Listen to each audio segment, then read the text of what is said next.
നേന്ത്രപ്പഴം ഉണ്ടെങ്കിൽ നമുക്ക് ഉന്നക്കായ ഉണ്ടാക്കി നോക്കിയാലോ. നല്ല പഴുത്തതാണെങ്കിലും എങ്ങനെ ഉണ്ടാക്കാമെന്നുള്ളത് പറയാം കേട്ടോ. ഇപ്പം ഞാൻ അധികം പഴുത്തിട്ടില്ലാത്ത നേന്ത്രപ്പഴം വെച്ചാണ് ഉണ്ടാക്കുന്നത്. ഇങ്ങനെ ആകുമ്പോൾ പെട്ടെന്ന് നമുക്ക് ഈസി ആയിട്ട് ഉണ്ടാക്കാം. ഇതൊരു 15 മിനിറ്റ് ആവിയിൽ വേവിക്കുകയാണ്. നല്ല പഴുത്തിട്ടുള്ളതാണെങ്കിൽ ഒരു 10 മിനിറ്റൊക്കെ വേവിച്ചാൽ മതിയാവും. ഇനി നമുക്ക് കുറച്ച് തേങ്ങ, ഉണക്കമുന്തിരി, കാഷ്നട്ട്, പിന്നെ ഉണ്ടെങ്കിൽ കുറച്ച് ഡേറ്റ്സും. ഈ ഡേറ്റ്സ് ചെറുതായിട്ട് മുറിക്കുകയാണ് കേട്ടോ.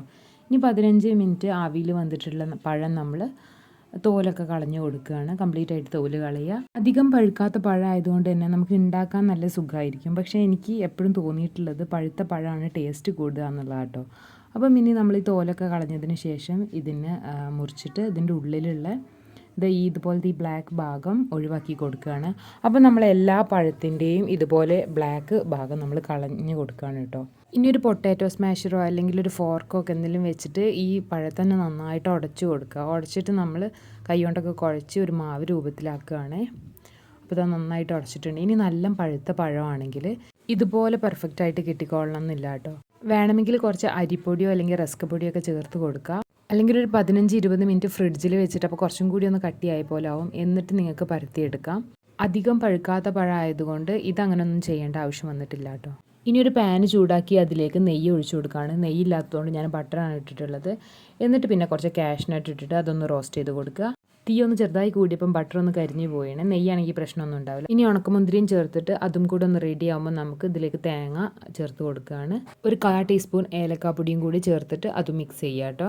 എന്നിട്ട് നമ്മൾ നേരത്തെ മുറിച്ച് വെച്ചിട്ടുള്ള ഈത്തപ്പഴം ഇതിലേക്ക് ഈ സമയത്ത് ചേർത്ത് കൊടുക്കുകയാണ്. ഇനി നിങ്ങളുടെ മധുരത്തിന് ആവശ്യമുള്ള പഞ്ചസാര അവസാനം ചേർത്ത് കൊടുക്കുക. പഞ്ചസാര അവസാനം ചേർക്കുമ്പോഴാണ് കേട്ടോ ആ പഞ്ചസാര കടിക്കുന്ന ടേസ്റ്റൊക്കെ ഉന്നക്കായയിൽ കിട്ടുള്ളൂ. അപ്പോൾ നമ്മളെ ഫില്ലിങ് റെഡി ആയിട്ടുണ്ട്. ഇനി നമ്മൾ നേരത്തെ ഉണ്ടാക്കി വെച്ച മാവിന്ന് ചെറിയ ചെറിയ ബൗൾസ് ഉണ്ടാക്കിയിട്ട് നമ്മളതൊന്ന് പരത്തിയിട്ട് ഫില്ലിങ് അതിൻ്റെ ഉള്ളിലേക്ക് ആക്കി കൊടുക്കുകയാണ്. അപ്പോൾ ഒന്ന് ഉരുട്ടി കൈകൊണ്ട് ഇതുപോലെ ഒന്ന് പ്രസ് ചെയ്തിട്ട് റെഡിയാക്കി വെച്ചിട്ടുള്ള ഫില്ലിങ് നമ്മൾ സ്പൂണിലെടുത്തിട്ട് ചേർത്ത് കൊടുക്കുക കേട്ടോ.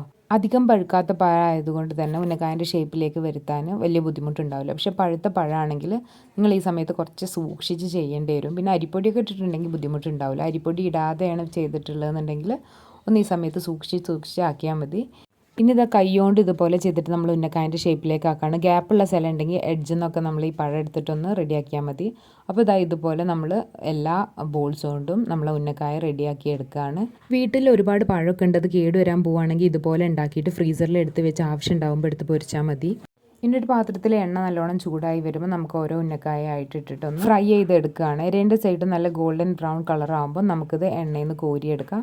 അപ്പോൾ ഇതാ ഇതുപോലെ എല്ലാ ഉന്നക്കായയും ഫ്രൈ ചെയ്തിട്ടുണ്ട്.